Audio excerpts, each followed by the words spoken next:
कक्षा 11 विषय हिंदी। आज हम सूरदास के द्वारा लिखित विनय पढ़ेंगे। चलिए देखते हैं। अब कै राखी लेव भगवान हव अनाथ बैठो द्रुमडारी पधारी पारद साधे बान ताके डर में भाजो चाहत ऊपर ढुड़क्यो सच्चा और दूहू भांत दुख भयो आन यह कौन उबारे प्राण सुमिरत ही अहि डसो अपराधी कर छूट्यो संधान सूरदास सर लघव सचानह जय जय कृपा निधान। द्रुमडार मतलब वृक्ष की छाया, प्रधि माने शिकारी और ढुरक्यो माने झपटा, सचान माने बाज, भयो माने हुआ, अहि माने सांप और संधान माने लक्ष्य पर सधा बाण, सर माने बाण। इस पद्यांश में सूरदास जी अपने आराध्य श्री कृष्ण को अत्यधिक कृपालु बताते हुए उनसे अपने उद्धार की प्रार्थना करते हैं, क्योंकि वे अत्यंत विकट परिस्थिति में भक्तों की तुरंत रक्षा करते हैं। सूरदास जी कहते हैं, अब कह राखी लियो भगवान हव अनाथ बैठो द्रुम डरिया पारद साधे बान। सूरदास जी भक्त के रूप में भगवान से प्रार्थना करते हैं कि हे भगवान, इस बार बचा लीजिए, मेरी रक्षा कर लीजिए। मैं संसार रूपी वृक्ष पर बैठा एक अनाथ पक्षी हूँ और नीचे से माया रूपी शिकारी ने मेरे ऊपर बाण साध के रखा हुआ है। उसके डर से मैं भागना चाहता हूँ तो मेरे ऊपर झपट पड़ने के लिए अहंकार रूपी एवं विषय वासना रूपी बाज मंडरा रहा है। मेरे लिए दोनों स्थितियाँ दुखदाई हैं। करे मेरे लिए दोनों स्थितियाँ दुखदाई हैं। ताके डर भाजो चाहत ऊपर ढूंढक्यो सच्चा माने क्या कहते हैं, बाज होता है। दोहि भांत भयो आन यह कौन उबारे प्राण। कहते हैं अगर मैं कहते हैं उससे डर कर भागना चाहता हूँ तो मेरे ऊपर कहते हैं झपट पड़ने के लिए अहंकार रूपी विषय वासना रूपी बाज मंडरा रहा है। मेरे लिए दोनों स्थितियाँ दुखदाई हैं। इन दोनों स्थितियों से मुझे आपके सिवाय कौन उबार सकता है। इसी समय जीवात्मा रूपी पक्षी ने हृदय में स्थित भगवान श्री कृष्ण का स्मरण किया है।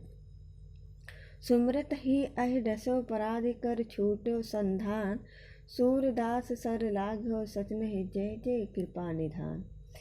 कह रहे हैं कि जो है जीवात्मा रूपी पक्षी ने हृदय में स्थित भगवान श्री कृष्ण का स्मरण किया। भगवान का स्मरण करते ही माया रूपी शिकारी को ज्ञान रूपी सर्प ने डस लिया, जिससे माया रूपी शिकारी के हाथ से धनुष पर चढ़ा बाण छूट गया, जो जाकर बाज को लगा।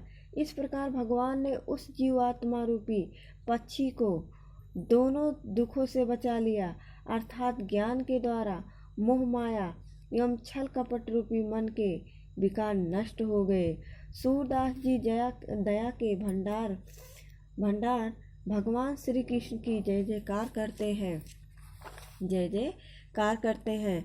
काव्य सौंदर्य है, रस शांत एवं भक्ति है, भाषा ब्रज है, शैली मुक्तक काव्य शैली, छंद गे पद है, अलंकार अनियुक्त सांग रूपक अतिसंयुक्त एवं पुनरुक्त प्रकाश है। काव्य गुण है प्रसाद, शब्द शक्ति है लक्षणा एवं व्यंजना। आगे देखिए। मेरो मन अनंत कहा सुख पावे जैसे उड़ जहाज को पंछी अब फिर जहाज पर आवे कमल नयन को छाड़ महात्म और देव धयावे परम गंग को छाड़ पियासो दुर्मत कूप खनावे जिहि मधुकर अम्बुज रस चाख्यो क्यों करील फल खावे भावे सूरदास प्रभु काम धेनु तज धेरि कौन दुभावे। अनंत माने अनेत्र, कमल नयन माने कमल के समान नेत्र वाले अर्थात भगवान श्री कृष्ण। महात्म माने महात्म, दुर्मद माने दुर्बुद्ध, मधुकर माने भौरा, खानाव माने खुदवाकर, अम्बुज रस माने कमल का मकरंद, छेर माने बकरी। इस पद्यांश में कवि सूरदास जी ने भगवान श्री कृष्ण के प्रति अपने अनन्य प्रेम की अभिव्यक्ति की है। वे कहते हैं कि इनका मन श्री कृष्ण की उपासना के अलावा अन्य कहीं नहीं लगता है। सूरदास जी कहते हैं कि मेरो मन अनंत कहाँ सुख पावे, हे भगवान, हे श्री कृष्ण, आपके बिना मेरे मन को कहीं पर भी सुख और चैन प्राप्त नहीं होता है। जैसे उड़ जहाज को पंछी फिर जहाज पर आवे, जैसे किसी जहाज पर रहने वाले पक्षी को जहाज के सिवाय और कहीं आश्रय नहीं मिलता है, वही वह कहीं जाने के लिए उड़ता है, लेकिन मतलब कहीं भी आश्रय न मिलने के कारण वह पुनः जहाज पर ही लौट आता है। ठीक उसी तरह मुझे भी आपके अतिरिक्त और कहीं आश्रय नहीं मिलता है। कमल नयन को छाड़ महात्म और देव को धावे, परम गंग को छाड़ पियासो दुर्मत को खौरावे। अन्य कहीं मुझे कहते हैं आश्रय नहीं मिलता है, मेरा मन कहीं नहीं लगता है। मैं कमल के समान नेत्र वाले भगवान श्री कृष्ण को छोड़कर अन्य देवी देवताओं की आराधना नहीं कर सकता हूँ, क्योंकि नितांत मूर्ख व्यक्ति ही अपनी प्यास को बुझाने के लिए परम पवित्र एवं महिमा युक्त गंगा जल को छोड़कर कुआं खोदने का व्यर्थ परिश्रम करता है। जिस प्रकार कहते हैं जीह मधुकर अम्बुज रस चाख्यो, क्यों करील फल भावे, सूर्यदास प्रभु काम धेनु तज छेर कौन दुहावे। कहते हैं सूरदास जी कहते हैं कि जो है जिस भंवरे ने कमल रस का पान किया है, भला उसे करील के फल रुच कर क्यों लगेगा। सूरदास जी कहते हैं कि जिसके पास संपूर्ण कामनाओं को पूर्ण करने वाली कामधेनु है, भला वह बकरी को क्यों दुहेगा।